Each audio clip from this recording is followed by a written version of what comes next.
शिव जी बोले, हे मुनीश्वर, आत्म सत्ता बिना जीव जड़वत होता है और आत्म सत्ता से चेतन होकर चेष्टा करता है। जैसे चुंबक पाषाण की सत्ता से जड़ लोहा चेष्टा करता है, वैसे ही सर्वगत आत्मा की सत्ता से जीव चेतता है और आत्म सत्ता भी जीव कला में भासती है और जगह नहीं भासती। जैसे मुख का प्रतिबिंब दर्पण में ही देख पड़ता है और जगह नहीं, वैसे ही परमात्मा सर्वगत और सर्वशक्तिमान भी है, परंतु जीव कला ही में है। हे मुनीश्वर, शुद्ध वास्तव स्वरूप से दृश्य की ओर जो इस जीव कला का उत्थान हुआ है, इससे वह चित्त भाव को प्राप्त हुआ है।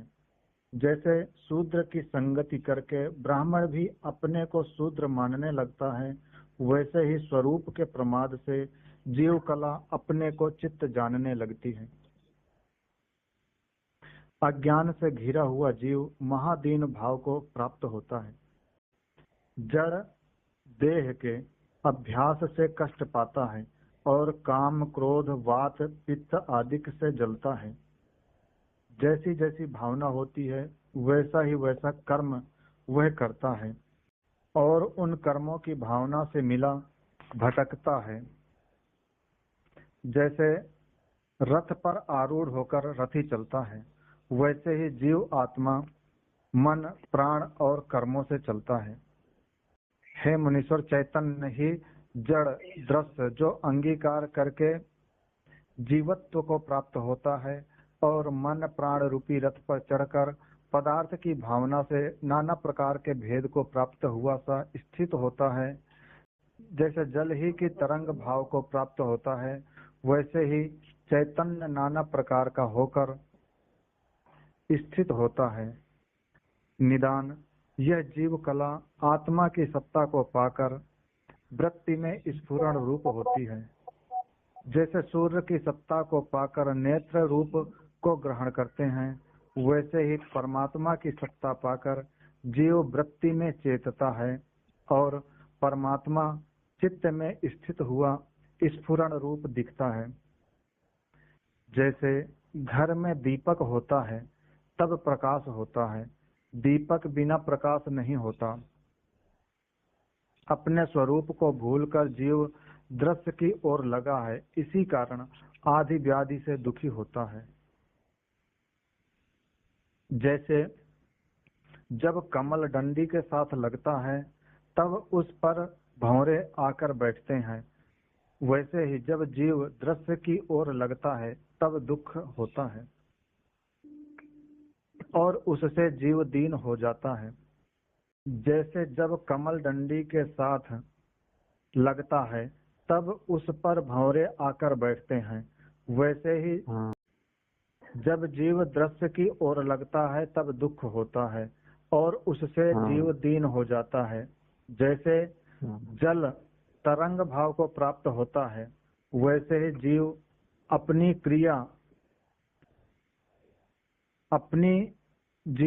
क्रिया ही बंधन को प्राप्त अपनी किया है से ही। हाँ, वही अपने किया से ही बंधन को प्राप्त होता है। हाँ, अब मतलब कर्म के लिए हो गया। हाँ।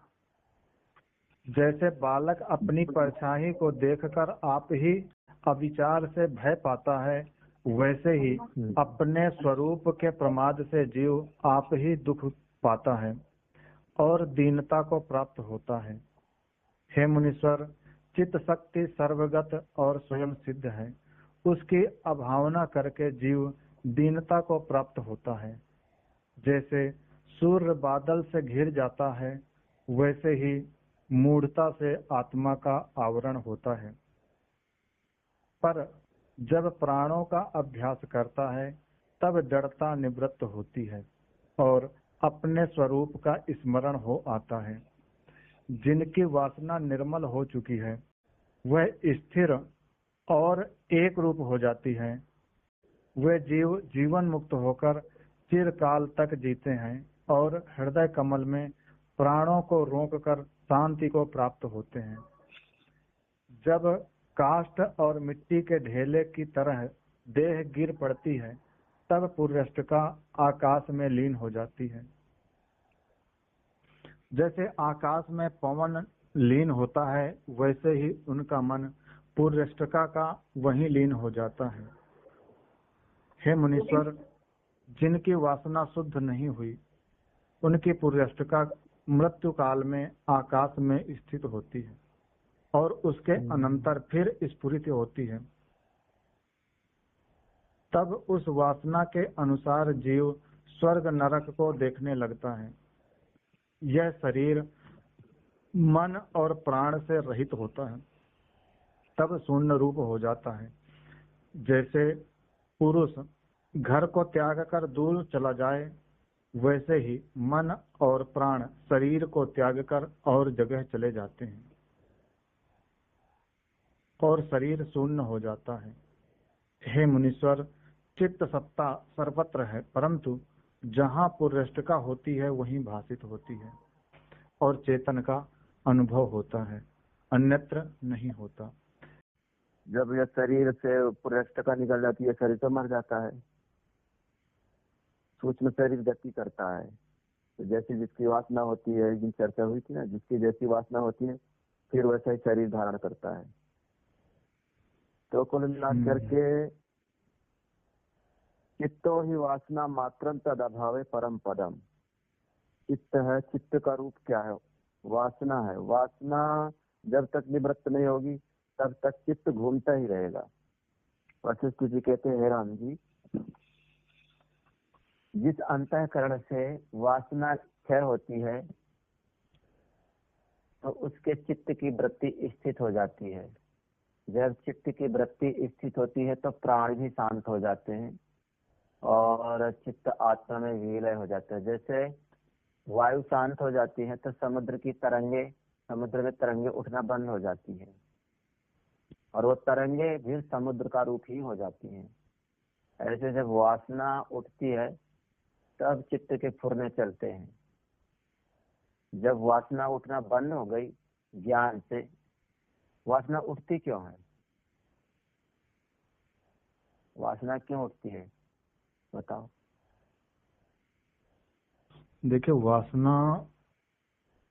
वासना उठती नहीं है, पहले फुरना होता है, पहले स्पंदन होता है, पहले स्पंदन होता है, स्पंदन को फिर बाद में स्पंदन फिर थोड़ी सी और दृढ़ हुआ तो फुरना होगा, फुरना फिर वृत्ति बनेगी, फिर वृत्ति वो वृत्ति वही चिंतन, वृत्ति भी चिंतना का रूप लेगी। चिंतन वो अगर बाहर को गया तो वासना को रूप लेगा और अंतर को गया तो लीन हो जाएगा। चल ठीक है। वासना बाधित कैसे होगी? वासना होती किनको है? मन में, और मन क्षय होगा प्राणों के रोकने से, तो बस प्राण काला को रोक दो। वासना उठती है अज्ञान से। जैसे कि सपने में जो वासना उठती है वो सपने के जगत को सत्य मान के उठती है। वो अज्ञान तो है ही ना, अज्ञान तो है, तभी तो जैसे कि मरुभूमि में जो जल दिख रहा है, प्यासा आदमी होगा तो उसको पीने की इच्छा करेगा।